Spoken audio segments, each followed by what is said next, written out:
घड़ी ठीक करवाते समय इंस्पेक्टर अर्जुन की नजर अचानक दुकान मालिक की छोटी उंगली पर गई। वह उंगली नकली लग रही थी। एक एंटी पिक पॉकेट पुलिस अफसर होने के नाते उसके दिमाग में तुरंत चोरों की दुनिया का एक नियम घूम गया। दूसरे इलाके में चोरी करने पर उंगली काट दी जाती है। शक होने पर उसने पूछा, क्या आप हमेशा से घड़ियों का काम करते हैं? दुकानदार बोला, पहले एक वॉच फैक्ट्री में काम करता था, लेकिन बिजनेस धीरे धीरे खराब हो गया। अर्जुन ने बात वहीं खत्म कर दी, लेकिन जाते जाते उसकी नजर दरवाजे के पास रखी एक बोतल पर पड़ी। उसमें पक्षियों का दाना भरा था। यह देखकर उसका शक और गहरा गया। कुछ दिन पहले रेलवे स्टेशन के बाहर एक अजीब चोरी हुई थी। दो विदेशी एक मजदूर को अस्थमा अटैक आने पर बचाने की कोशिश कर रहे थे, तभी उनके बैग से $20,000 गायब हो गए थे। उस घटना वाली जगह पर भी अर्जुन को बिल्कुल ऐसा ही दाना मिला था। वहीं नक्शे बेचने वाले एक फेरी वाले ने भी बताया था कि उस दिन कुछ अजीब हुआ था। मैं रोज यहाँ बैठता हूँ, लेकिन इतने कबूतर कभी नहीं देखे, वो भी एक साथ इतने सारे। अर्जुन के दिमाग में एक थ्योरी बनी। क्या दुकानदार ने जानबूझकर दाना बिखेर कर कबूतर बुलाए थे? क्या कबूतरों की वजह से उस मजदूर का अस्थमा ट्रिगर हुआ और फिर भीड़ जमा होने पर चोरी को अंजाम दिया गया? लेकिन दूसरी तरफ एक और संभावना भी थी। दुकानदार के पास एक बड़ा तोता था। हो सकता है वह दाना उसी के लिए हो। दुकान से निकलते ही अर्जुन ने इस संभावना को भी खारिज कर दिया। इतना महंगा तोता रखने वाला इंसान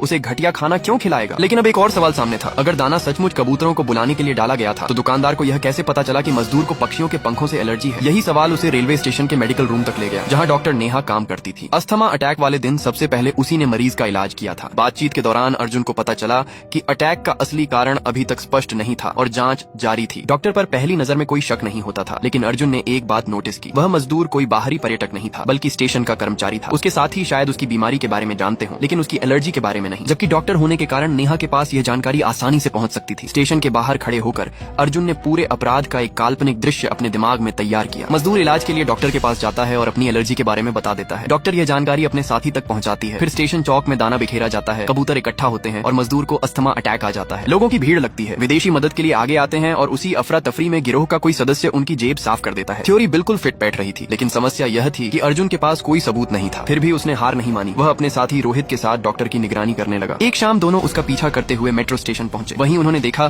कि एक जेब कतरा डॉक्टर को निशाना बना रहा है। ट्रेन आते ही चोर धीरे धीरे उसके करीब पहुंचा और बैग की तरफ हाथ बढ़ाने लगा। तभी डॉक्टर हल्का सा किनारे हट गई, जैसे उसे पहले से अंदाजा हो। अर्जुन का मकसद डॉक्टर पर नजर रखना था, लेकिन वह अपने सामने चोरी नहीं होने दे सकता था। उसने पीछे खड़े होकर चोर को घूरा। चोर और उसका साथी तुरंत वहाँ से निकल गए। इस घटना के बाद अर्जुन खुद भी उलझन में पड़ गया। शायद डॉक्टर सचमुच निर्दोष हो, लेकिन जांच यही नहीं रुकी। अगले दिन थाने में पुराने मामलों की समीक्षा हुई। विदेशी पर्यटक चोरी केस, मशहूर वक्ता चोरी केस, व्यापारी चोरी केस और एंटीक चोरी केस। चारों मामलों में एक बात समान थी। चोर सीधे चोरी नहीं करते थे। वे पहले कोई हादसा या ध्यान भटकाने वाली स्थिति पैदा करते और फिर शिकार को खुद जाल में फंसा लेते। पुलिस ने स्टेशन के आसपास के लगभग सभी पुराने चोरों की जांच कर ली थी, लेकिन गिरोह का कोई सुराग नहीं मिला। तभी अर्जुन के दिमाग में एक नया विचार आया। क्या हो अगर ये लोग प्रोफेशनल चोर नहीं बल्कि नौकरी पेशा लोग हों, जिनका असली काम कुछ और हो और चोरी सिर्फ साइड बिजनेस हो? इस नई दिशा में जांच शुरू हुई। कुछ दिनों बाद सरकारी विभाग ने स्टेशन के आसपास की दुकानों की जांच की। घड़ी की दुकान पूरी तरह साफ निकली। टैक्स रिकॉर्ड से लेकर बिजनेस हिस्ट्री तक सब सामान्य था। लेकिन अर्जुन का शक अब डॉक्टर पर टिक चुका था। उसने स्टेशन पर घूमने वाले एक बुजुर्ग को अपना मुखबिर बना दिया और डॉक्टर पर नजर रखने को कहा। कुछ दिनों बाद रिपोर्ट आई। उसके क्लिनिक में दिन भर मुश्किल से 10-15 लोग आते हैं। वह सिर्फ खाने या वॉशरूम के लिए बाहर निकलती है, बाकी समय अंदर ही रहती है। एक और दिलचस्प बात सामने आई। हर बार खाना लेने के बाद वह वीआईपी वेटिंग रूम में जाकर पानी पीती थी। उधर रोहित ने भी पिछले 1 साल का रिकॉर्ड खंगाला